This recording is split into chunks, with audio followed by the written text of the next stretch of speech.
ಎಲ್ರಿಗೂ ನಮಸ್ಕಾರ. ಇದು ನನ್ನ ಬೇಂದ್ರೆಯ ಮೇಲಿನ ಪುಸ್ತಕ ಕಾವ್ಯೋದ್ಯೋಗಂ. ಈ ಪುಸ್ತಕಕ್ಕೆ ಬರೆದಿರೋ ಮೊದಲ ಮಾತನ್ನು, ಚುಣೆ ಮಾತನ್ನು ನಾನಿಲ್ಲಿ ಓದ್ತಾ ಇದ್ದೀನಿ.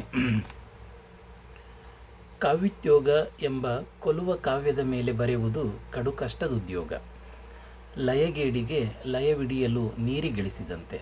ಪದಪದ್ಧತಿಯನ್ನರಿಯುವುದು ಪಾದಪದ್ಧತಿಯ ದಕ್ಕಿಸಿಕೊಳ್ಳುವ ಕರ್ಮವೇ ಸರಿ. ಕರ್ಮವು ತೋರುವ ಧರ್ಮವು ಈ ಕರ್ಮಧರ್ಮಗಳ ನೊರೆದುದೇ ಕಾವ್ಯವೆಂಬ ಯೋಗ.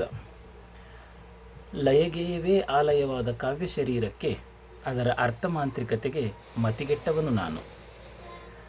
ನನಗೆ ಕಾಡುವ ಲಯಕ್ಕೆ ಅರ್ಥವನ್ನೊರೆಯುವುದು ಜಗದೆತ್ತರದ ಸವಾಲು.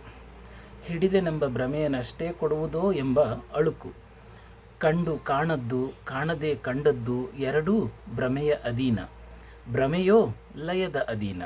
ಇಲ್ಲೆಲ್ಲ ತುಂಬಿರುವ ದನಿ ಪದವಾಗಿ ಅರ್ಥವಾಗಿ ಲಯವಾಗುವುದು.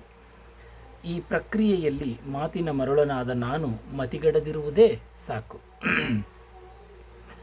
ಕನ್ನಡದ ಸಂದರ್ಭದಲ್ಲಿ ಭಾಷೆಯನ್ನು ದೀಗಿಯಾಗಿ ಹಿಡಿದು ಕಾವ್ಯವನ್ನರಿಯುವ ದಾರಿಯ ನಾರೈವ ಯತುನಗಳು ತುಸುವೆ. ಅಂಥದೊಂದು ಪ್ರಯತ್ನವೇ ಈ ಪುಸ್ತಕ.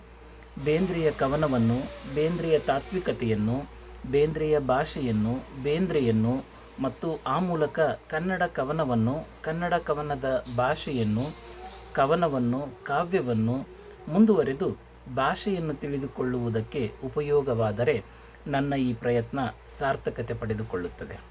ಇನ್ನೂ ಮುಂದುವರೆದು ಇಂಥ ಬರವಣಿಗೆಗಳು ಒಟ್ಟು ಕನ್ನಡ ಕಾವ್ಯ ಪರಂಪರೆಯನ್ನು ಅರಿವಲ್ಲಿಯೂ ದಾರಿದೀಪವಾಗಬೇಕು. ಹಾಗಾಗಿದ್ದರೆ ಈ ಬರವಣಿಗೆಗೆ ಇನ್ನೂ ಸಾರ್ಥಕತೆ.